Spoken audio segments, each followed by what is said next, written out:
ദൈവത്തിന് സ്തുതി. പ്രഭാതകിരണത്തിലേക്ക് സ്നേഹവന്ദനം.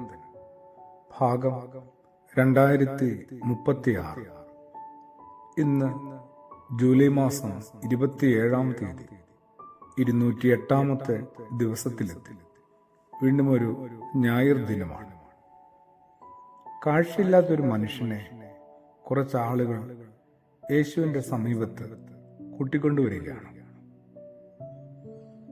അവർക്കറിയാമായിരുന്നു ക്രിസ്തുയേശു ഇവനെ സൗഖ്യപ്പെടുത്തും.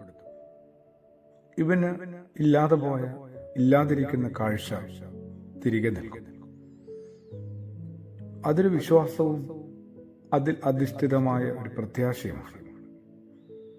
അവർ അങ്ങനെ കാഴ്ചയില്ലാത്തവനെ യേശുവിൻ്റെ അടുക്കലെത്തിച്ചിട്ട് യേശുവിനോട് പറയുന്നൊരു കാര്യമുണ്ട്.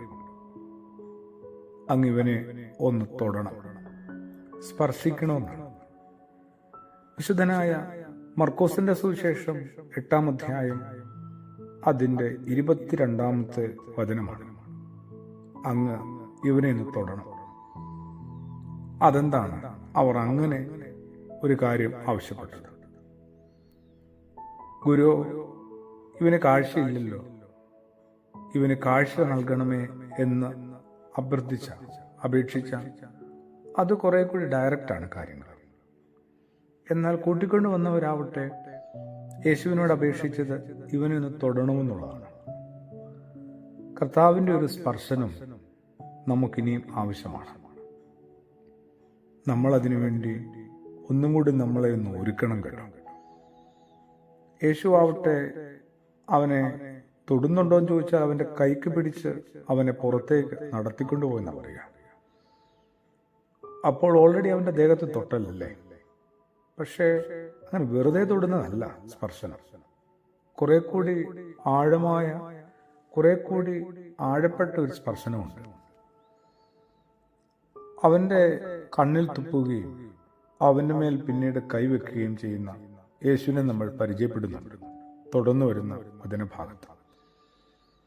എൻ്റെ നിങ്ങളുടെയുമൊക്കെ ഭൂമിയിലെ ഇടപെടലുകൾ, ബന്ധങ്ങൾ എന്തുമാത്രം ആഴപ്പെട്ടതാണ്. എല്ലാം വെറും ഉപരിതലത്തിൽ മാത്രം നിലനിൽക്കുന്നതും അവിടെ മാത്രം നമ്മൾ ഒതുക്കിക്കളഞ്ഞതുമാണ്. ഈ ഒരു കാഴ്ചയില്ലാത്ത മനുഷ്യനെ ക്രിസ്തുയേശു ബോധപൂർവം ആൾക്കൂട്ടത്തിൽ നിന്ന് ഒന്ന് വേറിട്ട് കൂട്ടിക്കൊണ്ടുപോകുന്നുണ്ട്. എപ്പോഴാ നമ്മളും നമ്മളുടെ തിരക്കുകൾക്കിടയിൽ നിന്ന്, ഈ തിരക്കാർന്ന ജീവിതത്തിനിടയിൽ നിന്ന്, ആൾക്കൂട്ടത്തിൽ നിന്നൊക്കെ സ്വയം ഒന്ന് മാറി നിൽക്കുക. എന്തിനു വേണ്ടിയാണ്? ഒന്നുകൂടി കർത്താവ് ഒന്ന് തൊടാൻ വേണ്ടിയാണ്. എൻ്റെ കണ്ണുകൾക്ക് പ്രശ്നമൊന്നുമില്ലേലും എൻ്റെ ഉൾക്കണ്ണുകൾ ശരിയാവണ്ണം ഒന്ന് തുറന്നു കിട്ടിയാൽ മതിയോ? ആത്മാർത്ഥമായിട്ട് നമുക്കും ഒന്ന് പ്രാർത്ഥിക്കാം. എൻ്റെ ഹൃദയ കണ്ണുകളെ അങ്ങൊന്ന് തൊട്ട് സൗഖ്യപ്പെടുത്തണമേ, തുറക്കണമേ എന്ന്. ആമേൻ.